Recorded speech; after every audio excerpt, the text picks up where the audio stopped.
1935 ई का भारत शासन अधिनियम यह साइमन कमीशन की रिपोर्ट पर आधारित था। 1935 के अधिनियम में 331 अनुच्छेद और 10 अनुसूचियां थीं। इस अधिनियम की मुख्य विशेषता इस प्रकार: पहला, अखिल भारतीय संघ। यह संघ 11 ब्रिटिश प्रांतों एवं 6 चीफ कमिश्नर के क्षेत्रों और उनके देशी रियासतों से मिलकर बना था, जो स्वेच्छा से संघ में सम्मिलित हो एवं प्रांतों के लिए संघ में सम्मिलित होना अनिवार्यता था, किंतु देशी रियासतों के लिए एक ऐच्छिक था।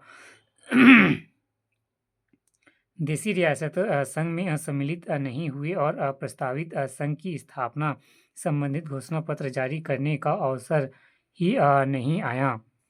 प्रांतीय स्वायत्तता: इस अधिनियम के द्वारा द्वैध शासन व्यवस्था का अंत कर उन्हें एक स्वतंत्र एवं स्वशासित संवैधानिक आधार प्रदान किया गया। तीसरा, केंद्र में द्वैध शासन की स्थापना: इस अधिनियम में विधायी शक्तियों को केंद्र और प्रांतीय विधानमंडलों के बीच विभाजित किया गया। इसके तहत परिसंघ सूची एवं प्रांतीय सूची एवं समवर्ती सूची का निर्माण किया गया। ये परिसंघ की सूची के विषयों पर परिसंघ विधानमंडल को विधान बनाने की अन्याय शक्ति थी।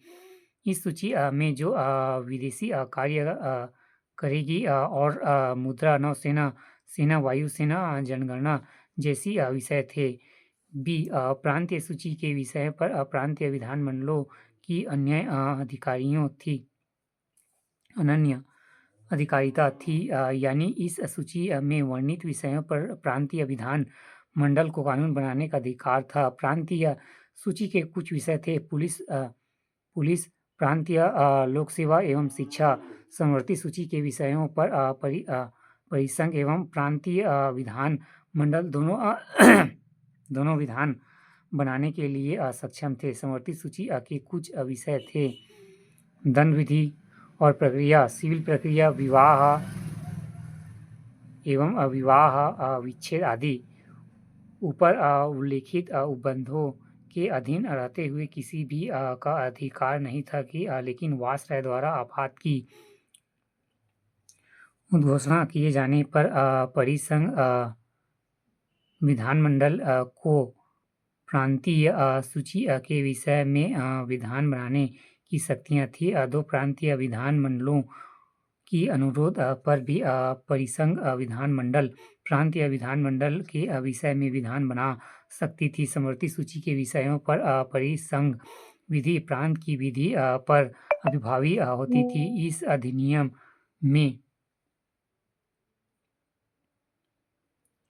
अवशिष्ट विधि शक्तियां वायसराय को दी गई।